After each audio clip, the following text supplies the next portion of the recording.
Welcome, ladies and gentlemen. How are you? How's everybody doing out there, man? Look, man, Cheese family, stand up, man. Smash that sub button. Let's get right into it. Y'all all been requesting Marilyn Manson over the past couple days. So I said, you know what? Let's check this out. This is the sad but true life of Marilyn Manson. All right, we're going to watch this, and then we're going to get into some more music. I did do a couple of his reactions, a couple of his songs, so we're going to take a deeper dive into things, and you know what, man? Let's get it. So smash that sub button, and let's go. Marilyn Manson, also known as Brian Warner, is one of the most successful and well-known figures in the history of rock. He evolved from a relatively unknown figure in the 90s to a pop culture icon. His mark on rock music is definitive and will last for years to come.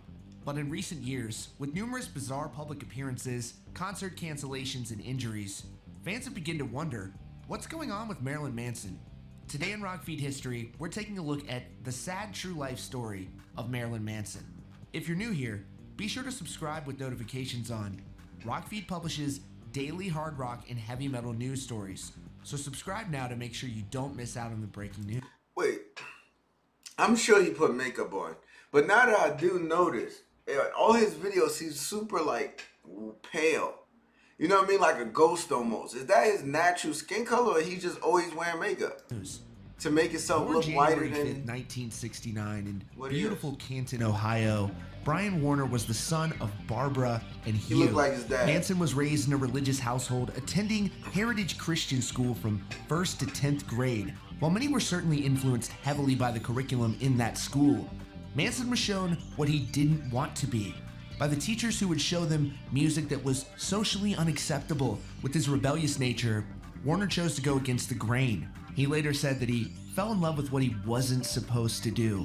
Warner's father, Hugh, was a Roman Catholic, and as a child, he regularly attended his mother's Episcopal church.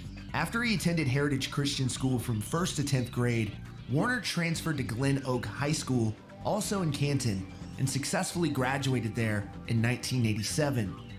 His parents then decided to move down to sunny Fort Lauderdale, Florida, where Manson began attending Broward County Community College. Interestingly enough, Manson wanted to pursue music journalism and actually interviewed several successful artists who would later share stylistic similarities to Manson. Manson's childhood wasn't easy. Despite being enrolled in that Christian school and having parents who were generally religious, he experienced obvious traumas while growing up. In a 2015 profile with Rolling Stone, the magazine detailed those traumas, writing, "At the age of 13, Brian used to sneak down to his grandfather's basement and watch the old man hunch himself over a toy train set, and they added that he would observe his grandfather watching films." It said, "with grotesque guttural noises emanating from a hole left in his throat by a tracheotomy. The boy wasn't so much appalled as fascinated, even mesmerized." The report also described his upbringing, saying, "He says he doesn't know why he's like this, but it probably has something to do with his childhood." Growing up as Brian Warner in Canton, Ohio, where his father was a rarely home furniture salesman and his mom a nurse who tended to hover. Fast forward to Fort Lauderdale in 1990. Back at Broward Community College, Warner was studying to become a journalist, and he actually completed a few notable interviews, mainly Trent Reznor of 9 Inch Nails. Reznor's musical influence would become clearly apparent in some of Manson's later musical works.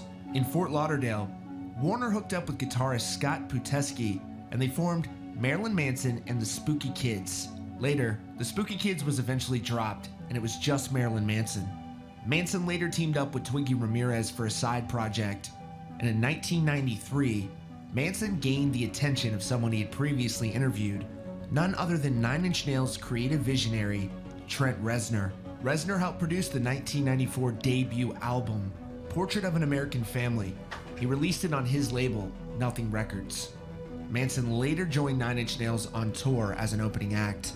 It was later that Manson would drop Smells Like Children, the 1995 EP that featured the band's first major hit with Sweet Dreams Are Made of This, a cover of the Eurythmics hit. From there, Manson's popularity skyrocketed, with his album Antichrist Superstar, which was co-produced by Reznor again, achieving landmark success. Manson graduated from his cult following to outright mainstream success. bringing a counterculture that was just bubbling beneath the surface outright in front of everyone on MTV. Of course, this made Manson patient zero for the religious community, who saw him as a perverse figure who was toxic toward the youth in America. One of Manson's earliest run-ins with the morality authorities came in October 1994. While he was touring in support of Nine Inch Nails, Manson was not allowed to take the stage in Salt Lake City after the venue owner took offense to his merchandising and banned him from the venue. Manson and his bandmates would later appear on the ever-popular daytime talk show, The Phil Donahue Show. It was there where the national media got their first taste of Manson's hyper-articulate nature and his ability to make compelling arguments in his favor. With the steady incline and regular rotation on MTV and the radio, Marilyn Manson had become a household name. But tragedy would strike on April 20th, 1999, that would cause irreparable damage to his career. On that day, 2 students at Columbine High School, of 12 students, and wounded 21 others. With the rapid around-the-clock media attention frantically searching for a scapegoat, there was a narrative that was beginning to form in the mainstream media that pointed the blame squarely at Marilyn Manson. The media portrayed as members of a quote-unquote trenchcoat mafia, which was allegedly a gothic cult. They reported that the suspects were wearing Marilyn Manson t-shirts during. The claims were later proven to be false. There were sensationalist headlines like, "Worshipped rock freak Manson. Maniac told us to kill," thus leading Manson to become widely criticized by various religious, political, and entertainment industry figures.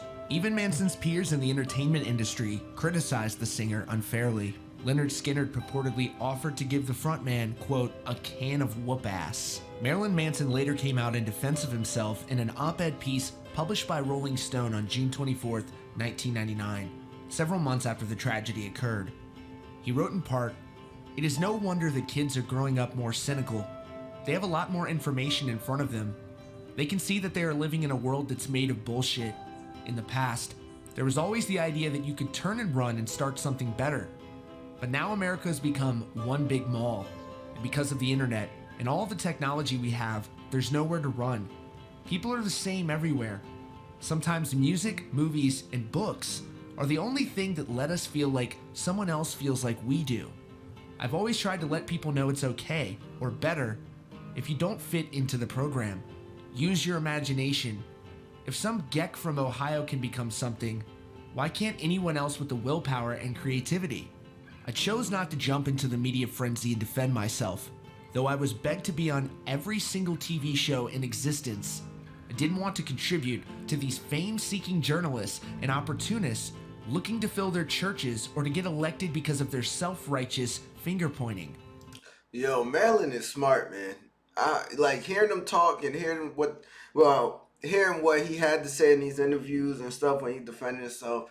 That's crazy, man. And then remember back in the day, it was a lot of gatekeeping. Remember when Grand Theft Auto came out, they tried to say that was why people was getting shot up more, and it was inciting like violence in the kids. If anything, a person like me, that was my escape. Yeah, I'll get mad at school, and when I want to pop off, I would go to Grand Theft Auto and just run over people and do whatever I had to do on the game. That was my relief. And video games is still my relief. You know what I'm saying? And then it reminds me of, I remember on Eminem's song, oh man, is it The Way I Am?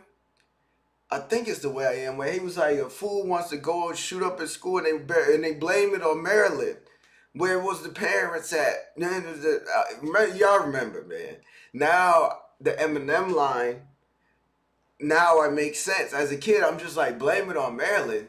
What's that mean? And now he's saying the shooting, people tried to blame Marilyn Manson. Now it all comes together, man. And this is why I like watching these videos, because it gives me a better understanding of music, of the musicians, of the bands, of the music videos. Yo, it all comes together at some point. They want to blame entertainment? Isn't religion the first real entertainment? People dress up in costumes, sing songs, and dedicate themselves in eternal fandom? Everyone will agree that nothing was more entertaining than Clinton shooting off his prick than his bombs in true political form. And the news, that's obvious.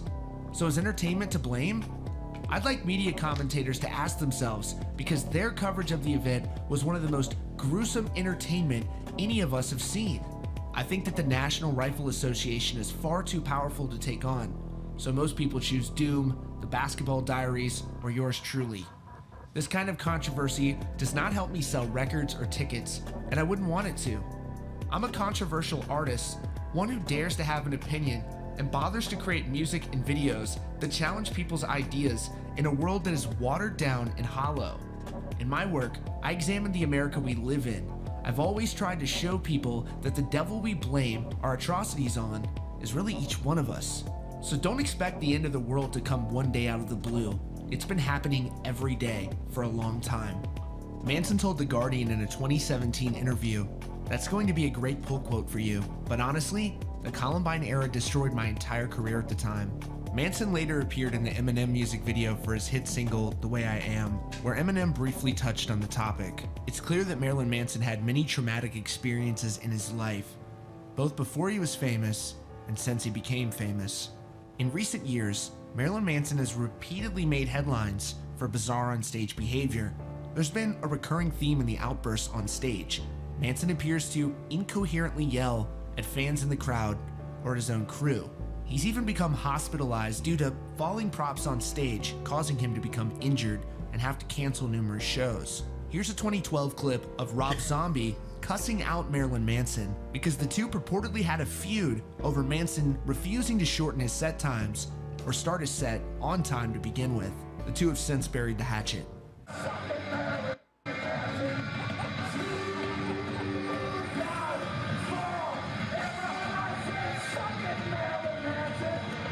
So it begs the question, where does the entertainment end and the reality begin for Marilyn Manson? There are some who speculate that all of it is merely performance art with Marilyn Manson, but there are others who have genuine concern for his well-being. But Manson is such an accomplished showman, it makes it nearly impossible to tell reality from fiction. On one hand, it's sad to see Manson's sometimes incoherent behavior on stage, but on another hand, Manson has always been skillful at knowing what people want. After all, he has a background in music journalism. He's far more qualified than most to understand what will generate headlines. That's true. So Marilyn Manson is currently working on another new album, which means another tour, which is already scheduled in partnership with Rob Zombie. That likely means another summer of headline-generating performances or cancellations. Maybe we've all been duped by one of the greatest performance artists of all time. Or maybe Brian Warner and Marilyn Manson have become entangled, unable to separate reality from fiction, and the personal demons that may have affected Brian Warner are easily masked by merely chalking it up to a character playing a role 24 hours a day. We'll never really know, unless Marilyn Manson chooses to let us in on that, and the likelihood of that, slim to none. That's all for now. Thanks for joining us today on Rockfeed. You can subscribe with notifications on so you don't miss out on breaking hard rock. Also known as Brian. This, man, that was dope. Good information. You know what I mean? Like I said, it's a good look into the artist's life. You know what I mean? It gives me a better understanding of the music. So when I hear it, maybe he might reference to his grandfather. Who knows? And now, then I hear it and I'm gonna know, like, oh, now I see why he's saying this. You know what I'm saying? So I definitely enjoyed this. I loved it. I definitely want to do more videos like this. I definitely want to take even another look into my boy Marilyn's life, you know, with other videos, maybe watch a couple interviews.